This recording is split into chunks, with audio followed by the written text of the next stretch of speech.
তারেক রহমান যেহেতু জিয়াউর রহমানের ছেলে মাওলানা ভাসানী, মৃত মাওলানা ভাসানী এসে ওনাকে ওনার বাবাকে দিয়ে গেলেন, কি ধানের দিয়ে গেলেন, এই সব সকল বিষয়ের জন্য আমি ওনাদের নাম মনে রাখতে চেষ্টাও করি না। মন্ত্রী আজম আপনারা কয়েকবার বলেছেন, উনি নিজে কি মুক্তিযোদ্ধা? আমরা চলে যাই যেতে হয় আমাদের, আমরা এই কথাটা এইভাবে বলি, মহাজ্ঞানী মহাজন যে পথে করেন গমন হয়েছেন প্রাতঃস্মরণীয়, সেই পথ লক্ষ্য করি স্বীয় কীর্তি ধ্বজাধরি আমরাও হব বরণীয়। তাই ডক্টর হুমায়ুন আজাদের কাছে আমাদের বারবার ফিরে যেতে হয়। উনি বলে গেছেন, উনি লিখে গেছেন যে পাকিস্তান ভাঙ্গার দায়ে, এই যে আমাদের সাথে সম্মানিত বীর, বাংলাদেশের বীর যিনি উপস্থিত রয়েছেন আমাদের এই আলোচনায়, বীর মুক্তিযোদ্ধা, উনাদেরকে প্রকাশ্যে ফাঁসি দেওয়া হবে এই বাংলাদেশে, ডক্টর হুমায়ুন আজাদ বলে গেছেন। আমরা সেটা দেখতে পাচ্ছি এবং এটা আমরা অস্বীকার করার কোনো উপায় নেই। এই যে মহাজ্ঞানীরা যারা বলে গেছেন, এবং ঠিক আবারও ফিরে যাই ডক্টর হুমায়ুন আজাদের কাছে, উনি বলেছেন যে একজন মুক্তিযোদ্ধা সব সময়ই মুক্তিযোদ্ধা নয়। এটার প্রমাণ গত 3 মাসে আমরা আক্তারকে দেখলাম, অলিকে দেখলাম। সো আমাদের মৌলিক বিষয়গুলো স্থির করার জন্য আমরা জাতিগতভাবে প্রস্তুত নই। যেমন আমাদের বৈশাখ নিয়ে এখনো আমরা দ্বিধাগ্রস্ত, 1433, যে এটা কি আমরা মঙ্গল না অমুক না তমুক, আমরা নিজেদের ভিতরে কলহ, যেটাকে মনোহরদীন নরসিংদীর ভাষায় আমরা বলি কাজ্যা, একদম লো লেভেল কাজ্যাতে আমরা প্রতিদিন যুক্ত। আর আমাদের জাতির পিতা নিয়ে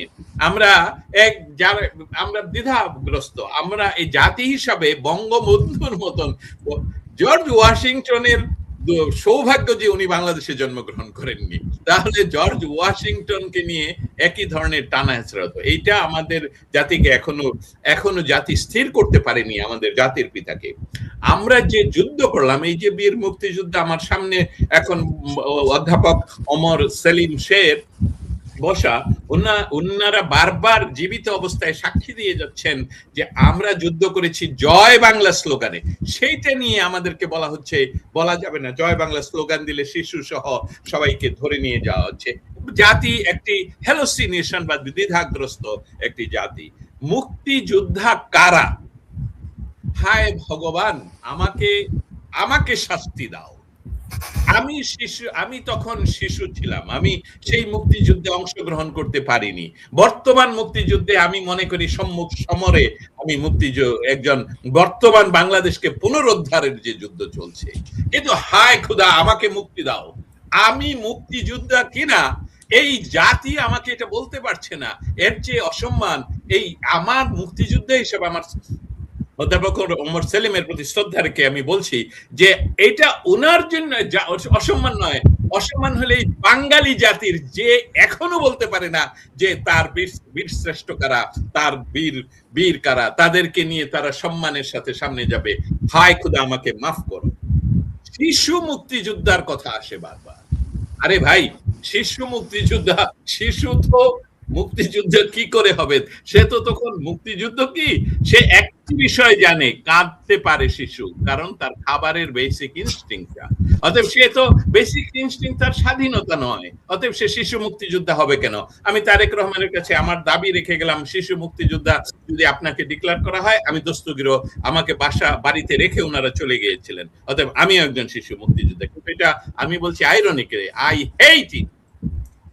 আমাদের এই বিষয়গুলোকে নির্ধারণ করতে হবে, সঠিকভাবে নির্ধারণ করতে হবে।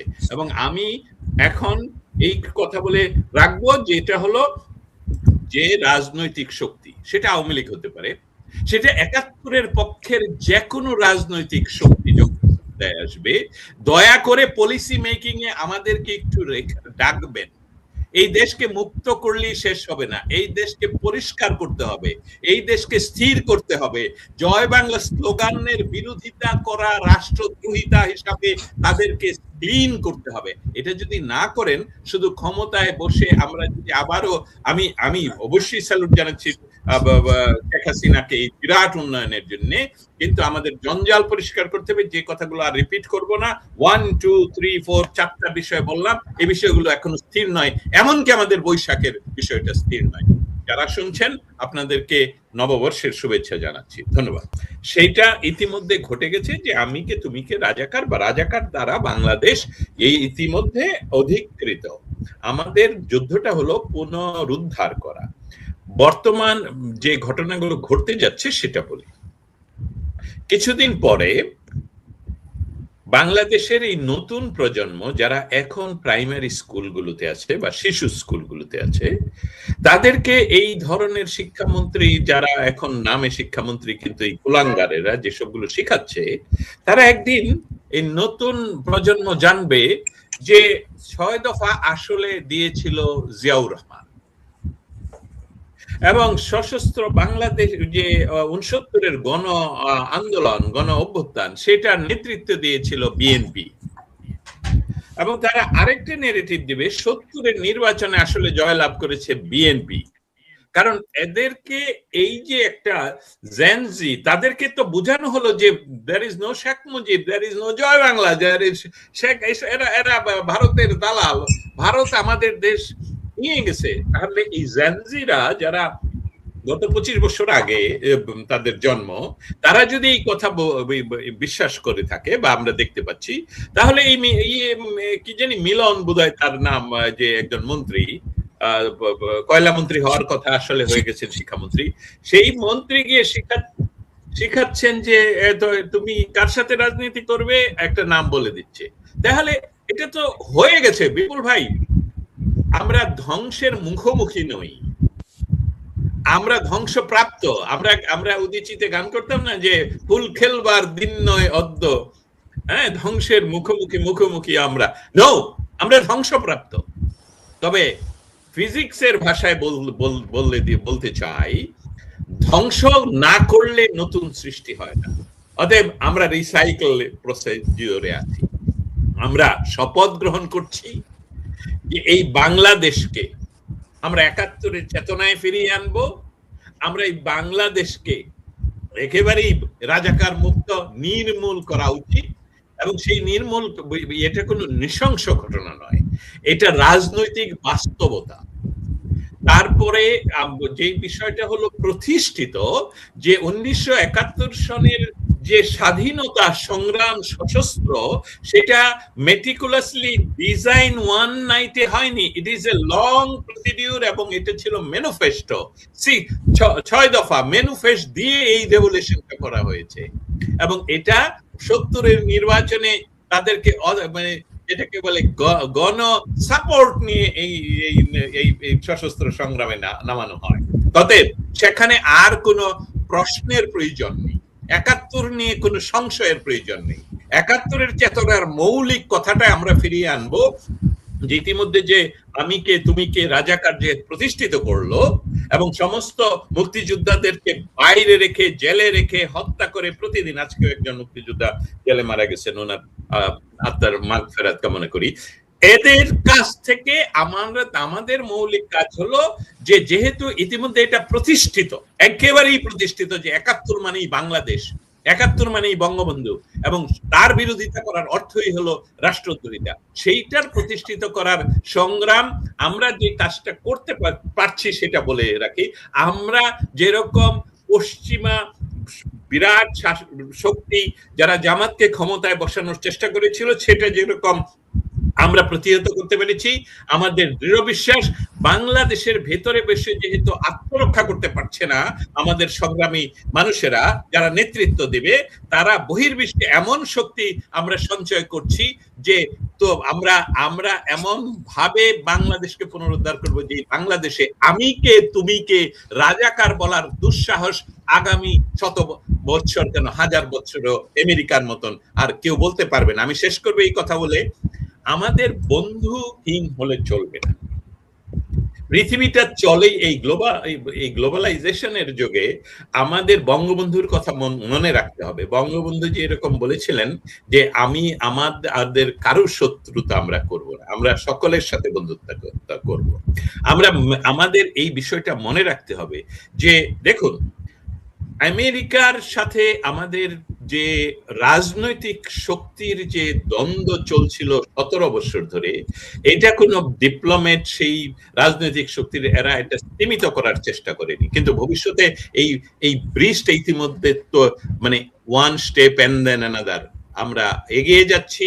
আমরা আশা করছি না, আমরা বিশ্বাস করি এই ভবিষ্যতে আমাদের সাথে সম্পর্ক থাকবে পশ্চিমা বিশ্বের।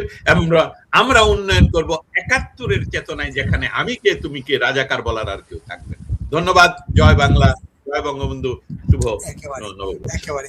শাহ আহমেদ লুপা, শেষ দিকে চলে আসছি আপনার কাছে। আপনাকে রাজাকার মুক্ত বাংলাদেশ হবে, আমি কে তুমি কে, রাজাকার রাজাকার, এই স্পর্ধা আর কেউ দেখে স্বাধীন বাংলাদেশে এত স্পর্ধা দেখায় রাজাকারের উত্তরসূরিরা, আজকে তারা তো সংসদে। দস্তগীর ভাই বলছেন বঙ্গবন্ধুর একটা কোট করে যে আমি সবার সাথে বন্ধুত্ব করতে চাই। বঙ্গবন্ধু যেই সময়, যে আবেগ, যে ভালোবাসা এবং যেই বাঙালি জাতিকে উনি দেখেছিলেন, কারণ ওনার এক ডাকে উনি জেলখানায় উনি অ্যারেস্ট হয়ে গেলেন। বাঙালি জাতি ঐক্যবদ্ধ ছিল, ঐক্যবদ্ধ হয়ে গেছে। 20% বাদ দেন, 30% বাদ দেন, ম্যাক্সিমাম 70% বাঙালিকে উনি দেখেছেন। আবার সেই বাঙালি কিন্তু ওনাকে, এক অংশ ওনাকে, সেই আর্মি অফিসাররাই ওনাকে হত্যা করেছে। It is reality. যেই বাঙালি জাতিকে নিয়ে শেখ হাসিনা, তার বাবার আদর্শ, একদম শেখ হাসিনা একজন ভীষণভাবে একটা ন্যাশনালিস্ট মানুষ, জাতীয়তাবাদী মানুষ। সেই মানুষটা দেশটাকে এত এত ফোর্সলি আগায় নিয়ে যাচ্ছিলেন। আমি তো এখন ওনার মুক্তিযোদ্ধা মন্ত্রণালয়, উনি তো প্রত্যেকটা মন্ত্রণালয় ঢুকে ঢুকে ঢুকে ঢুকে দেখেন না কি হচ্ছে। সুতরাং এই কিছু বিষয় আমি ওনাকে আসলে বাইরে রাখতে চাই। মানে আওয়ামী লীগের সভাপতি, প্রধানমন্ত্রীর বাইরে উনি এটা একটা ব্যক্তি মানুষ। আমি ব্যক্তি হাসিনাকে নিয়ে বলছি।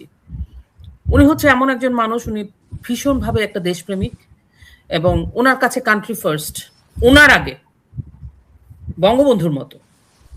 দেখেন সেই মানুষটাকে আমরা দেশ ছাড়া করছি। This is how we are. মানে অবশ্যই আমি বঙ্গবন্ধু বা দাদার মতো, দাদা কোন প্রেক্ষাপটে বলতে চেয়েছে আমি বুঝতে পেরেছি। পৃথিবীটাই এখন গ্লোবাল ভিলেজ, পৃথিবীটাই একটা গোটা পৃথিবী মিলে একটা দেশ। সেই বন্ধুত্বের কথা হয়তো দাদা বলেছেন। এক্স্যাক্টলি। দেশের ভিতরে আমার যে শত্রু, সে আমার শত্রু। এক্স্যাক্টলি। এটা ক্লিয়ার করার জন্য দিদি আপনাকে ধন্যবাদ। আমি গ্লোবাল ভিলেজের কথা, কারণ আমি আপনার সাথে কাজ করি বলে আমি জানি আপনার ডেলিভারিটা কি ছিল। দেশের ভিতরে যে রাজাকার, সে রাজাকার। দেশের ভিতরে যে রাজাকারের সহযোগী, সে রাজাকারের সহযোগী। কিন্তু কেন অবশ্যই নিতে হবে, যাইতে হবে, সবাইকে নিয়ে তো চলতে হবে ওবায়দুল কাদেরের মতো? নো, আমি সবাইকে নিয়ে চলতে পারবো না। আমার বাড়িতে যে লোক আমি জানি যে এই মানুষটা আমার বাড়ি অ্যাটাক করবে, আমার বাবাকে হত্যা করতে পারে, তাকে যদি আমি বন্ধু না বলি, তাহলে যে আমার রাষ্ট্রের বিরুদ্ধে, যে আমার সংবিধানের বিরুদ্ধে, যে আমার ৭১-এর বিরুদ্ধে, যে আমার জাতির পিতার বিরুদ্ধে, জাতির পিতা আওয়ামী লীগের জাতির পিতা হয়ে কিন্তু সে বসে থাকে নাই। সে অনেক কিছু করতে চাইছিল, সেই কারণে সে বাকশালও করেছিলেন। সে একটা রাষ্ট্রটা উনি শুধু আওয়ামী লীগের লোকের জন্য বানান নাই, উনি গোটা বাঙালি জাতির জন্য আওয়ামী লীগটা বাংলাদেশটা বানিয়েছিলেন। সুতরাং আমি পার্সোনালি আমি মনে করি যে রাজাকার নিজেকে বলে, সে আসলে আমাকে আমরা কি কেউ বলতে পারবো আমি রাজাকার? অসম্ভব। এর থেকে খারাপ গালি আর কোনো কিছু হইতে পারে না। ভয়ঙ্কর জঘন্য গালির থেকেও জঘন্য গালি এই গালি, রাজাকার। সুতরাং যে বলে নিজে সে রাজাকার, সে তো আর যাই হোক একজন মুক্তিযুদ্ধ প্রেমী বা বাংলাদেশ প্রেমীর বন্ধু হওয়ার কি কথা না। আমি তার সাথে বসবো না। আমার পরিবারে রাজাকার বিবাহ দেওয়া হয় না। আমরা স্পেসিফিক্যালি জানি আমরা কোন কোন জায়গায় অ্যাভয়েড করব। আমরা আমাদের বাচ্চাদেরকে ট্রেন করি ওইভাবে। You can do this, you can't do this too. So that, এটা হচ্ছে মূল কথা।